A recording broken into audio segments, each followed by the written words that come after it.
Good morning friends. आज हम आपको बताने वाले हैं संज्ञा। संज्ञा किसे कहते हैं, संज्ञा के कितने भेद होते हैं, संज्ञा की पूरी चीज़ बताएंगे संज्ञा की। और आगे बढ़ने से पहले आप इस चैनल को सब्सक्राइब अवश्य कर देना, क्योंकि मैं आगे भी कुछ वीडियो डालूँगा और वो आप तक पहुंच सके, इसी के लिए।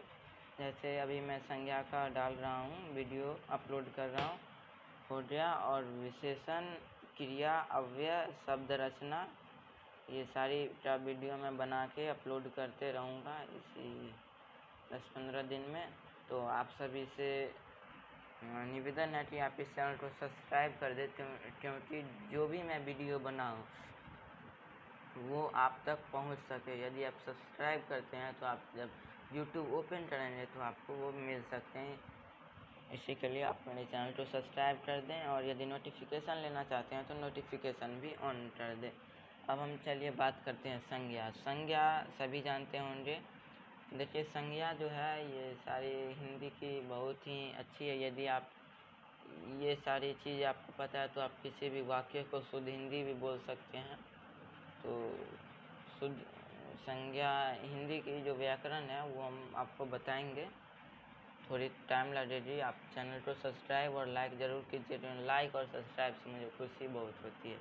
तो संज्ञा नाम वाले शब्द को कहते हैं जिससे किसी वस्तु, भाव और जीव के नाम का बोध हो, जैसे राम, पटना, कलम, किताब।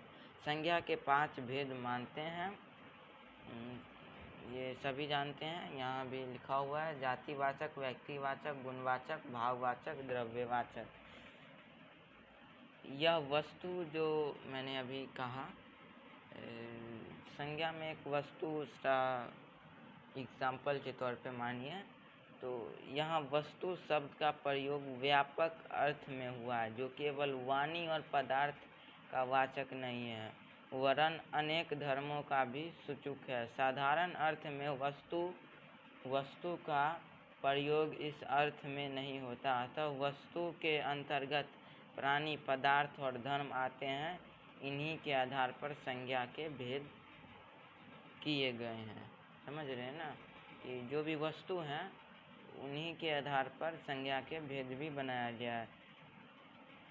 संज्ञा के भेदों के संबंध में व्याकरण एक मत नहीं है, पर अधिकार व्याकरणों संज्ञा के 5 भेद मानते हैं, जो मैंने अभी बताया। और फिर ये भेद अंग्रेजी के आधार पर हैं, और कुछ रूप के अनुसार और कुछ प्रयोग के अनुसार संस्कृत व्याकरण में प्रतिपदिक नामक शब्द भेद के अंतर्गत संज्ञा, सर्वनाम, गुणवाचक, विशेषण आदि होते हैं, क्योंकि वहाँ इन 3 शब्द भेदों के रूपांतर प्रायः एक ही जैसे प्रत्यय के प्रयोग से होता है। किंतु हिंदी व्याकरण से सभी तरह की संज्ञाओं को 2 भागों में बांटा गया है, एक वस्तु की दृष्टि से और दूसरा धर्म की दृष्टि से। ठीक है, तो मैं ये भी बोल दिया, थोड़ा लंबा में बोला हूँ, थोड़ा लंबा में मैं बोलूँ तो हिंदी व्याकरण में सभी तरह की संज्ञाओं को 2 भागों में बांटा गया है, एक वस्तु की दृष्टि से और दूसरा धर्म की दृष्टि से। क्या संज्ञा देखिए कैसे बांटा गया। संज्ञा को पहले धर्म में बांटा गया और दूसरा फिर वस्तु में। संज्ञा फर्स्ट धर्म है और सेकंड वस्तु। तो धर्म में भाववाचक आता है, वस्तु में व्यक्तिवाचक, जातिवाचक, समूहवाचक, द्रव्यवाचक। तो मैं आगे भी ले चलता हूँ आपको। इसके बाद इस प्रकार से हिंदी व्याकरण में संज्ञा के मुख्यतः 5 भेद हैं, ये 5 भेद हैं। और व्यक्तिवाचक संज्ञा के बारे में हम जानते हैं। आप इसे लिखते चलिए। जिस शब्द से किसी एक वस्तु या व्यक्ति का बोध हो उसे व्यक्तिवाचक संज्ञा कहते हैं, जैसे गांधी जी, गंगा इत्यादि। गांधी जी कहने से एक एक व्यक्ति का, गंगा कहने से एक नदी का, और काशी कहने से एक नगर का बोध होता है। आप समझ लीजिए, यदि हम गंगा कहे तो एक नदी का, यानी किसी एक चीज़ को हम व्यक्तिवाचक कहते हैं। किसी भी एक चीज़ का एक नाम हो उसे हम व्यक्तिवाचक कहते हैं। इतना ही समझिए। संज्ञा जो नाम वाले शब्द हैं उसे कहते हैं। संज्ञा के 5 भेद होते हैं: जातिवाचक, व्यक्तिवाचक, गुणवाचक, भाववाचक, द्रव्यवाचक। संज्ञा को 2 प्रकार में बांटा गया है। पहला धर्म और वस्तु। धर्म को एक भाग में बांटा गया है, वो भाववाचक है, और वस्तु को 4 भागों में बांटा गया है: व्यक्तिवाचक, जातिवाचक, समूहवाचक, द्रव्यवाचक। व्यक्तिवाचक संज्ञा की परिभाषा आप याद कर लेंगे, संज्ञा की भी परिभाषा याद कर लेंगे, और ये मैंने उदाहरण भी दिया, आप इससे भी समझ सकते हैं, ये भी आप नोट कर ही लेंगे। उसके बाद हम जातिवाचक संज्ञा पे चलते हैं। जिन संज्ञाओं से एक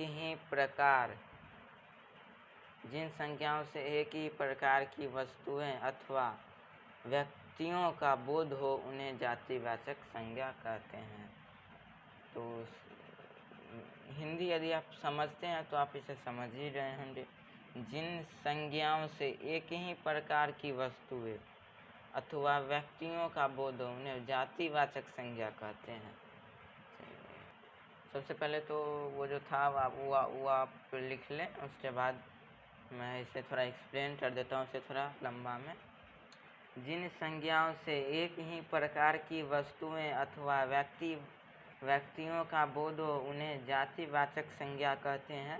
जैसे मनुष्य, घर, पहाड़, नदी इत्यादि। मनुष्य कहने से संसार की मनुष्य जाति का, घर कहने से सभी तरह के घरों का, पहाड़ कहने से संसार के सभी पहाड़ों का, और नदी कहने से सभी प्रकार की नदियों का जातिगत बोध होता है। जातिवाचक संज्ञा संबंधियों, व्यवसायियों, पदों और कार्यों के नाम, बहन, मंत्री, जुलाहा, प्रोफेसर, ये ठग समझ लीजिए एक और। पशु पक्षियों के नाम, घोड़ा, गाय, कौवा, तोता, मैना। देखिए, व्यक्तिवाचक में हमने सीखा कि किसी एक चीज़ का हो, और ये जातिवाचक में हमने देखा कि जैसे अब मान लिए मैंने गाय बोला, तो गाय तो सभी गाय है, किसी एक गाय को नहीं बोला। पक्षी बोला, कौवा बोला, तोता बोला, तो कोई एक नहीं, उसमें सब आते हैं, तो उन्हें व्यक्तिवाचक कहते हैं, जातिवाचक कहते हैं। और व्यक्तिवाचक उन्हें कहते हैं जिनका व्यक्तित्व मतलब कि एक होना चाहिए। जैसे कि किसी का नाम राम है, तो राम एक ही है, उसी को हम राम कहते हैं, तो वो हो गया व्यक्तिवाचक। और जातिवाचक में जैसे गंगा है, तो गंगा तो एक है, तो उसे हम व्यक्तिवाचक संज्ञा कहेंगे। जातिवाचक में पुस्तक आ सकते हैं, घड़ी आएंगी, क्योंकि ये सब एक नहीं, इसमें अनेकों हैं और उन्हें हम कहते रहे हैं। इसके बाद भाववाचक संज्ञा, आप इसे रोक कर या फिर स्क्रीनशॉट लेके लिख लें भाववाचक संज्ञा को, और इसका जो एग्जाम्पल था आप इसे भी स्क्रीनशॉट लेके लिख लें। अब भाववाचक संज्ञा, जिस संज्ञा शब्द से व्यक्ति या वस्तु के गुण या धर्म, दशा अथवा व्यापार का बोध होता है उसे भाववाचक संज्ञा कहते हैं। जैसे लंबाई, मैंने एक गलती कर दी इसमें,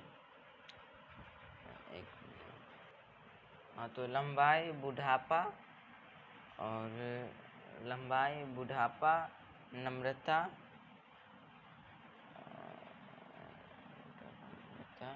मिठास इत्यादि। हर पदार्थ का धर्म होता है पानी में शीतलता, और हर आग में गर्मी, मनुष्य में देवत्व और पशुत्व तत्व इत्यादि का होना आवश्यक है। मैं थोड़ा और बता देता हूँ इसके बारे में। पदार्थ का गुण या धर्म पदार्थ से अलग नहीं रह सकता। घोड़ा है तो उसमें बल है, वेग है और आकार भी है। व्यक्तिवाचक संज्ञा की तरह भाववाचक संज्ञा से भी किसी एक ही भाव का बोध होता है। धर्म, गुण, अर्थ और भाव प्रायः पर्यायवाची शब्द है।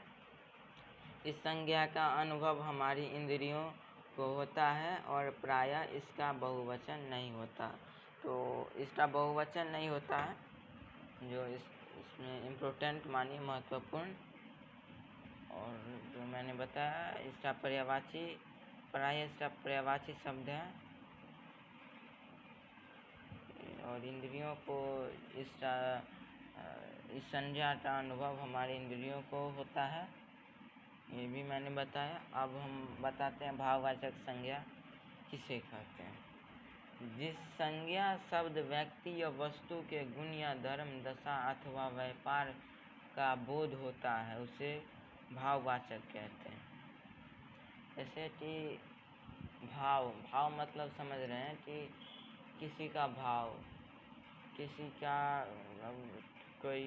का बुढ़ापा आया, किसी का लंबाई बढ़ा, किसी के अंदर वो नम्रता है, मिठास है, जो आप समझ सकते हैं, फील करते हैं, उसे हम भाववाचक संज्ञा कहते हैं। अब आता है समूहवाचक संज्ञा। तो भाववाचक संज्ञा को आप स्क्रीनशॉट करके याद कर लेंगे। ये सब बहुत मैंने छोटा छोटा करके दिया हुआ है। और समूहवाचक संज्ञा, जिस संज्ञा से वस्तु अथवा व्यक्ति के समूह का बोध हो उसे समूहवाचक संज्ञा कहते हैं। जैसे व्यक्तियों का समूह, सभा, दल, गिरोह, वस्तुओं का समूह, अच्छा, कुंज, मंडल, घौद। ये थोड़ा नहीं, इतना मंडल ही तक समझिए। समूह, सभा, दल, इतना ही गिरोह मैंने दिया है आपको शॉर्टकट में समझने के लिए। जिससे समूह बनता हो, बहुत सारे लोग इकट्ठा होते हों और उसे हम समूह कहते हैं। ये तो आप समझते ही होंगे आप। कुंज, जैसे कुंज मतलब भी बहुत सारा चीज़ इकट्ठा होना, उसे समूह कहते हैं। तो ये भी बहुत आसान है, आप इसे भी याद कर लेंगे। और जो हमारा पांचवा ये हो गया द्रव्यवाचक। इस समूहवाचक को आप स्क्रीनशॉट लिख लें, ठीक है। और द्रव्यवाचक पे हम आते हैं।